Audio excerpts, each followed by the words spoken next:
મિત્રો ગમત સાથે જ્ઞાન ચેનલમાં હું મહિપતસિંહ ગોયલ આપ સૌનું હાર્દિક સ્વાગત કરું છું। આજે આપણે પ્રોબેશન ઓફિસર ભરતીની મોક ટેસ્ટ 1 જોવાની છે, બરાબર છે। એ મેં જાતે હેન્ડ રાઇટિંગ મટીરિયલથી બનાવેલી છે અને એનાલિસિસ કરીને બનાવેલી છે। જો પ્રશ્નો તમને સારા લાગે તો આજે જ આપણી ચેનલ સાથે જો તમે જોડાણા ના હો અને ફર્સ્ટ ટાઈમ વિઝિટ કરતા હો તો આજે જ જોડાઈ જજો। પ્રોબેશન ઓફિસર ભરતી મોક ટેસ્ટ 1, બરાબર છે। એમાં આપણે વિધાનવાળા પ્રશ્નો જોઈશું મોડેલ પેપર સાથે। આપણે મોડેલ પેપર છે એ 4 આવી ગયા છે, બરાબર છે, અને 4 ગણિતના લેક્ચર આવી ગયા છે અને મોક ટેસ્ટ 1 છે। આપણે ડે બાય ડે એટલે કદાચ એકાદ દિવસ રેગ્યુલર લાવવાના પૂરતા પ્રયત્નો કરશું, કદાચ એક દિવસ છોડીને એક દિવસ છે લેક્ચર પણ આવી શકે, બરાબર છે। જોઈએ, અને જો તમે આપણી ચેનલ પર ફર્સ્ટ ટાઈમ વિઝિટ કરતા હો તો ગમત સાથે જ્ઞાન ચેનલને શેર કરી દેજો, લાઇક કરી દેજો, સબસ્ક્રાઇબ કરી દેજો। નીચે ડિસ્ક્રિપ્શનમાં ટેલિગ્રામ ગ્રુપની લિંક આપેલી છે, ત્યાં પણ તમે જોડાઈ શકો છો। ઉપરાંત વોટ્સઅપ ગ્રુપ પણ આપણે બનાવ્યું છે, વોટ્સઅપ, એમાં પણ તમે જોડાઈ શકો છો, બરાબર છે। એ પણ ટેલિગ્રામમાં લિંક તમને મળી રહેશે। ઉપરાંત આપણે એક ઇન્સ્ટાગ્રામ પેજ પણ છે ગમત સાથે જ્ઞાનનું, એમાં પણ જો તમે ના જોડાણા હોય તો એમાં પણ ફોલો કરી દેજો, જેથી તમામ સ્પર્ધાત્મક પરીક્ષાની અપડેટ તમને નાનામાં નાની મળી રહે। અને જે કોઈ પણ વિદ્યાર્થી મિત્રોએ આ લેક્ચર ના જોયો તે ખાસ જોઈ લેજો કે તમારે પ્રોપર તૈયારી પ્રિપરેશન પ્રોબેશન ઓફિસર પીઓની કઈ રીતે કરવી, બરાબર છે। એના માટે બુક લિસ્ટનો લેક્ચર છે, કેટલા પુસ્તકો વાંચવા એની માહિતી આપવામાં આવી છે। 60માંથી 1 સીટ પાકી કરવા તમારે પ્રોપર તૈયારી કઈ રીતે કરવી એની માહિતી છે આ સદર લેક્ચરમાં આપવામાં આવી છે। આપણે પ્લે લિસ્ટમાં એક અલગ ફોલ્ડર બનાવ્યું છે પ્રોબેશન ઓફિસર ભરતીનું, એમાં તમે આ લેક્ચર મળી રહેશે। ઉપરાંત જેમણે મોડેલ પેપર ના જોયો હોય તે ખાસ મોડેલ પેપર જોઈ લેજો। આ મોડેલ પેપર 1 છે, એવા ટોટલ 4 મોડેલ પેપર છે, બરાબર છે। એમાં 5000થી વધુ વિદ્યાર્થીઓએ આ મોડેલ પેપર જોયેલ છે અને ગણિતના લેક્ચર પણ ઘણા બધા વિદ્યાર્થીઓએ જોયેલ છે। ચોથો લેક્ચર, એવા 1, 2 અને 3 લેક્ચર તમને આપણા પ્રોબેશન ઓફિસરના ફોલ્ડરમાં જોવા મળશે। તો ચાલો મિત્રો આપણે મોક ટેસ્ટ નંબર 1 તરફ આગળ વધીએ, બરાબર।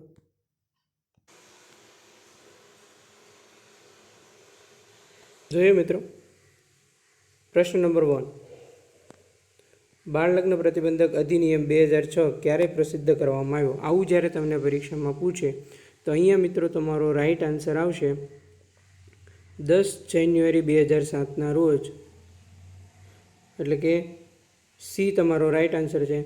બાળ લગ્ન પ્રતિબંધક અધિનિયમ 2006 10 જાન્યુઆરી 2007ના રોજ પ્રસિદ્ધ કરવામાં આવ્યો હતો। ત્યારબાદ પ્રશ્ન નંબર 2, બાળ લગ્ન પ્રતિબંધક અધિનિયમ 2006 કેટલામાં પ્રજાસત્તાક વર્ષમાં સંસદ દ્વારા બનાવવામાં આવ્યો? આવું તમને પરીક્ષામાં પૂછે તો અહીંયા તમારો રાઈટ આન્સર આવશે સી, બાળ લગ્ન પ્રતિબંધક અધિનિયમ 57માં પ્રજાસત્તાક વર્ષમાં સંસદ દ્વારા બનાવવામાં આવ્યો, બરાબર છે। મિત્રો મોક ટેસ્ટ સારી લાગે તો લાઇક, શેર અને સબસ્ક્રાઇબ તમારા બધા ગ્રુપમાં જરૂર કરજો, બરાબર છે। ત્યારબાદ ત્રીજો પ્રશ્ન, 10મી જાન્યુઆરી, જો તમને આવી રીતે ફેરવીને પૂછે કે 10મી જાન્યુઆરી 2007ના રોજ પ્રસિદ્ધ કરવામાં આવેલ કાયદો કયા નામે ઓળખાશે? તો આપણે અહીંયા 2007 છે એટલે શું કરી દઈએ 2007, પણ ખરેખર 2007 નહીં આવે। અહીંયા તમારો રાઈટ આન્સર આવશે એ, 10 જાન્યુઆરી 2007ના રોજ જે પ્રસિદ્ધ કરવામાં આવ્યો છે કાયદો તે બાળ લગ્ન પ્રતિબંધક અધિનિયમ 2006 તરીકે ઓળખાશે। ત્યારબાદ ચોથો પ્રશ્ન, નીચેના પૈકી કયા વિધાનો સાચા છે? આવી રીતે તમારી સમક્ષ વિધાનો મૂકવામાં આવ્યા હોય તો તમને ખબર પડી જવી જોઈએ કે નીચેના પૈકી કયા વિધાનો સાચા છે। તો કે એ, બાળ લગ્ન પ્રતિબંધક અધિનિયમ સમગ્ર ભારતને લાગુ પડશે। બાળ લગ્ન પ્રતિબંધક અધિનિયમ ભારતમાં અને ભારતની બહાર વસતા તમામ ભારતીયોને લાગુ પડશે।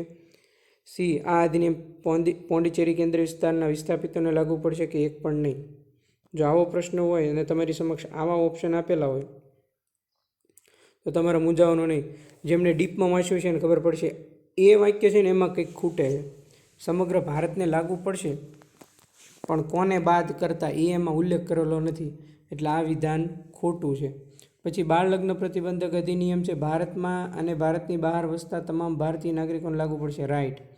સી પણ રાઈટ છે કે આ પોંડિચેરી કેન્દ્ર વિસ્તારના જે વિસ્થાપિતો છે એને લાગુ પડશે નહીં, એટલે અહીંયા તમારો રાઈટ આન્સર આવશે ફક્ત 2 અને 3, બરાબર છે। આવા પ્રશ્નો, આવા વિકલ્પો છે ને તમને કન્ફ્યુઝ કરે, પણ એ ખરેખર આવતા હોય એને બધા મોસ્ટ ઓફલી ના આવતા હોય, બરાબર, જોઈ લેવાનું। જો આમાં ફક્ત 2 અને 3 એ તમારો રાઈટ આન્સર રહેશે. સમજૂતી એ શા માટે નહીં આવે? મેં તમને કીધું એમ કે એમાં એવું કીધું કે સમગ્ર ભારતને લાગુ પડશે. મેં તમને કીધું પણ ખૂટે કોને બાદ કરવાનું છે? જમ્મુ કાશ્મીર સિવાય છે એ બાળ લગ્ન પ્રતિબંધક અધિનિયમ 2006 સમગ્ર ભારતને લાગુ પડશે. બરાબર છે. ત્યારબાદ નેક્સ્ટ પ્રશ્ન, 5મો પ્રશ્ન. બાળ લગ્ન પ્રતિબંધક અધિકારી બાળ લગ્ન પ્રતિબંધ અધિનિયમ અંતર્ગત કઈ કલમમાં તેનો સમાવેશ થાય છે? બાળ લગ્ન પ્રતિબંધક અધિકારીનો. તો અહીંયા મિત્રો તમારો રાઈટ આન્સર આવશે સેક્શન 16. જવાબ 16 અંતર્ગત બાળ લગ્ન પ્રતિબંધક અધિકારીનો સમાવેશ થાય છે, એટલે કે સેક્શન 16. 6થો પ્રશ્ન. બાળ લગ્ન પ્રતિબંધક કાયદાનો અમલ કઈ તારીખથી થયો? આવું જો તમને પરીક્ષામાં પૂછે તો મિત્રો અહીંયા તમારો રાઈટ આન્સર આવશે 1 નવેમ્બર 2007ના રોજ બાળ લગ્ન પ્રતિબંધક કાયદાનો અમલ થયો.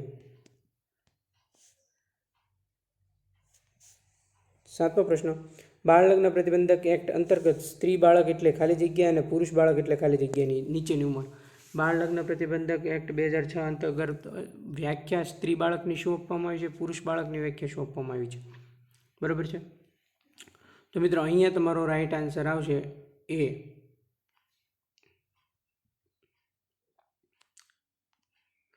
સ્ત્રી બાળક એટલે 18 વર્ષ અને પુરુષ બાળક એટલે 21 વર્ષ. બરાબર, એની નીચેની ઉંમર એમ.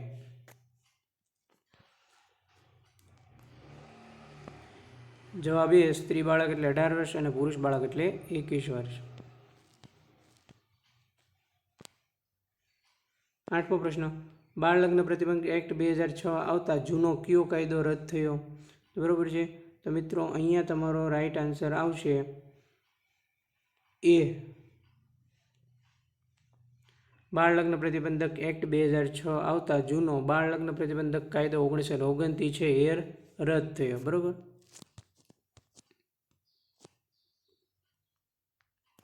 9મો પ્રશ્ન. બાળ લગ્ન પ્રતિબંધક અધિકારી ભારતીય દંડ સંહિતાની કઈ કલમ અંતર્ગત જાહેર સેવક ગણાય છે? તો કે બાળ લગ્ન પ્રતિબંધક અધિકારીએ ભારતીય દંડ સંહિતાની કલમ 21 મુજબ જાહેર સેવક ગણાય છે. અહીંયા તમારો રાઈટ આન્સર આવશે બી છે. બી એ તમારો રાઈટ આન્સર આવશે. બરાબર છે. ભારતીય દંડ સંહિતાની કલમ 21 મુજબ છે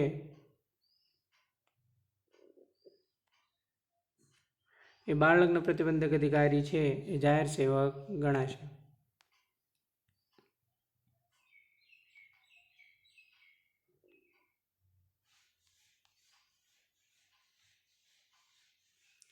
નીચેના પૈકી બાળ લગ્ન પ્રતિબંધ અધિકારીની કઈ ફરજ નથી?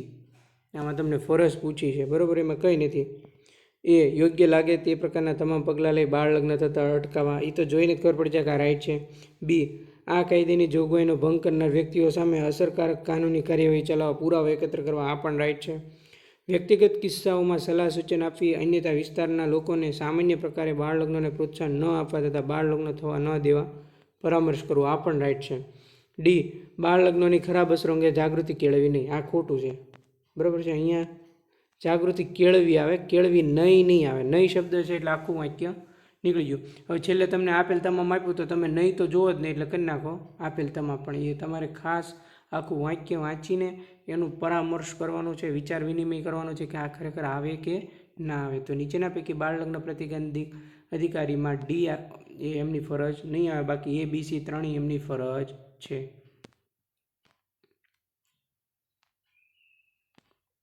અગિયારમો પ્રશ્ન.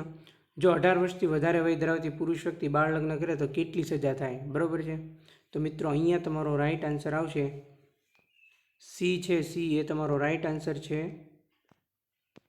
કે 2 વર્ષની સખત કેદની સજાને 1 લાખ રૂપિયાનો દંડ અથવા બંને છે. એ 18 વર્ષથી વધારે વય ધરાવતી પુરુષ વ્યક્તિ બાળ લગ્ન કરે તો આટલી સજા થશે, 2 વર્ષની સજા અને 1 લાખ રૂપિયા સુધીનો દંડ.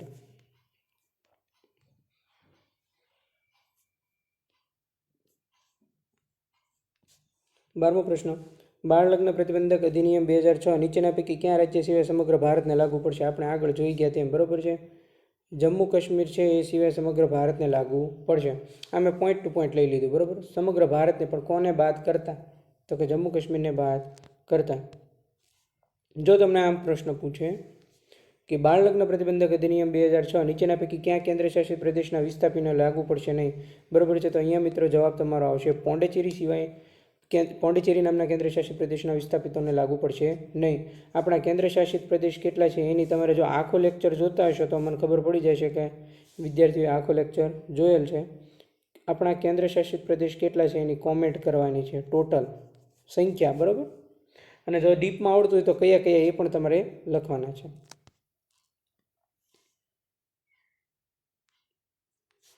ચૌદમો પ્રશ્ન, બાળ લગ્ન પ્રતિબંધક અધિનિયમ અંતર્ગત સ્ત્રીઓ માટે શું જોગવાઈ છે? તો કે કોઈ પણ સ્ત્રીને જેલની સજા નહીં થઈ શકે. આ એક મહત્વની મોસ્ટ આઈએમપી જોગવાઈ છે. જો બાળ લગ્ન પ્રતિબંધક અંતર્ગત સ્ત્રીઓ માટે આ જોગવાઈ આપવામાં આવી છે, કોઈ પણ સ્ત્રી હોય એને જેલની સજા છે એ થશે નહીં, બરાબર છે.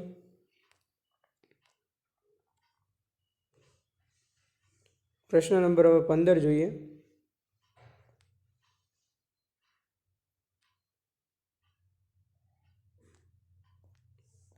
નીચેના પૈકી કયું વિધાન સાચું છે? તો કે પ્રોબેશન ઓફિસર એ પ્રોબેશનરી કેસ હુકમ ફાઇલો 12 વર્ષ જાળવશે. પ્રોબેશન ઓફિસર હુકમ પછી 10 વર્ષ રેકર્ડ જાળવશે કે 15 વર્ષ જાળવશે? તો અહીંયા મિત્રો તમારો રાઈટ આન્સર આવશે જવાબ બી. આ પ્રોબેશન ઓફિસરના રેકર્ડ સંબંધી માહિતી છે એ સદર આપેલી છે. પ્રોબેશનર ઓફિસરના રેકર્ડ સંબંધી. તો ડીપમાં જોઈએ તો કે સમજૂતી, પ્રોબેશન અધિકારી પાસે રહેલી દરેક પ્રોબેશનરી કેસ ફાઇલ જે દેખરેખ હુકમને લગતી હોય તે હુકમ પૂરો થયાની તારીખથી ઓછામાં ઓછી 10 વર્ષ સુધી જાળવવામાં આવશે. પ્રોબેશન ઓફિસર પાસે જે ફાઇલ છે પ્રોબેશનરી કેસને લગતી કે દેખરેખ હુકમને લગતી કોર્ટ દ્વારા જે ફરમાવવામાં આવ્યા હોય એ હુકમ પૂરો થયાના તારીખથી ઓછામાં ઓછા 10 વર્ષ સુધી એને જાળવવામાં આવશે રેકર્ડ. પ્રોબેશન અધિકારીની ફરજો કઈ કઈ છે? પ્રોબેશનરના મિત્ર અને માર્ગદર્શક તરીકે કાર્ય કરશે. પ્રોબેશનરને વારંવાર મળશે અને તેની સાથે નિકટતાનો સંબંધ કેળવશે. તેને કેમ વર્તવું તેના વિશે સલાહ આપશે. એમાં મિત્રો તમારો રાઈટ આન્સર આવશે ડી, બધા. કે પ્રોબેશનર અધિકારી છે જે બાળ ગુનેગાર છે એને સુધારવા માટે એને પ્રોબેશનર કહેવાય. એના મિત્ર અને માર્ગદર્શક તરીકે કાર્ય કરશે એટલે એ રાઈટ છે. બી છે એને વારંવાર મળશે અને નિકટતાનો સંબંધ કેળવશે, એ પણ રાઈટ છે. અને કેમ વર્તન કરવું એના વિશે સલાહ સૂચન આપશે. 17મો પ્રશ્ન, પ્રોબેશન ઓફિસર બાળ ગુનેગારના સુધારવા માટે નીચેના પૈકી કયો પ્રબંધ કરશે? તાલીમની સુવિધાઓ, રોજગારીની તકો, આવશ્યક નાણાકીય સહાય, આપેલ તમામ. મિત્રો અહીંયા તમારો રાઈટ આન્સર હશે આપેલ તમામ. પ્રોબેશનર ઓફિસર છે એ બાળ ગુનેગારને સુધારવા માટે જરૂરી તાલીમ સુવિધા આપશે, રોજગારીની તકો ઊભી કરશે, એને જરૂર પડે તો આવશ્યક નાણાકીય સહાય પણ કરશે.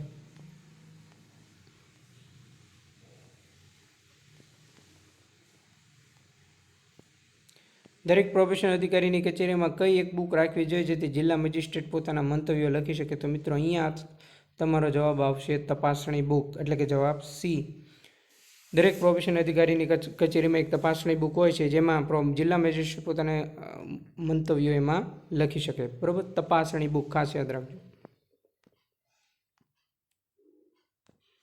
19મો પ્રશ્ન, ઇન્ડેક્સ કાર્ડ, તારીખવારનું રજિસ્ટર પ્રોબેશન અધિકારીની કચેરીમાં હિસ્ટ્રી શીટને લગતા હોય તો નાશ થયા પછી ઓછામાં ઓછા કેટલા વર્ષ જાળવવા જોઈશે? તો ઇન્ડેક્સ કાર્ડ અને જે તારીખવારનું રજિસ્ટર છે એ પ્રોબેશન અધિકારી કચેરીમાં હિસ્ટ્રી શીટને લગતું હોય તો નાશ થયા પછી 10 વર્ષ છે એ જાળવવાનું જોઈશે, બરાબર છે. રાઈટ આન્સર બી. 20મો પ્રશ્ન, પ્રોબેશન અધિકારીએ ક્યાં ક્યાં રેકર્ડો જાળવવા જોઈએ? તો કે પ્રાથમિક તપાસ સહિત રોજિંદુ કામ અને કોર્ટમાં આપેલી હાજરી. બી, પ્રોબેશનરો સાથેની મુલાકાતના રેકર્ડો.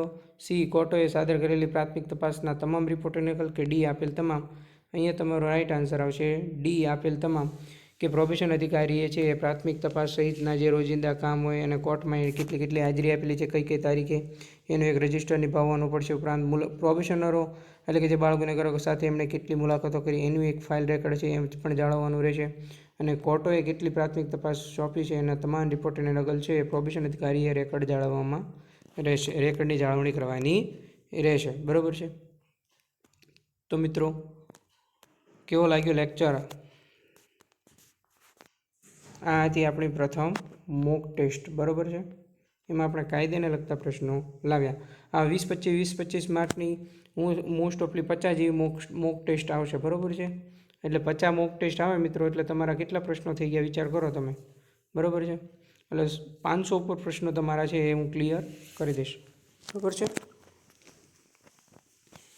મિત્રો લેક્ચર સારો લાગ્યો હોય તો લાઇક કરી દેજો, શેર કરી દેજો, સબસ્ક્રાઇબ કરી દેજો અને તમારા સાથી મિત્રોના ગ્રુપમાં જરૂર શેર કરજો, જેથી તમામને free mock test, free model paper, free ગણિત લેક્ચર ઉપરાંત ફ્રી પ્રોફેશનલ ઓફિસરના ક્લાસ ભરવા મળે. થેન્ક યુ મિત્રો, આભાર. અને નીચે આપણું વોટ્સઅપ ગ્રુપ, ટેલિગ્રામ ગ્રુપ અને ઇન્સ્ટાગ્રામ ગ્રુપ છે તે પણ ફોલો કરી દેજો. મળીએ નેક્સ્ટ લેક્ચર.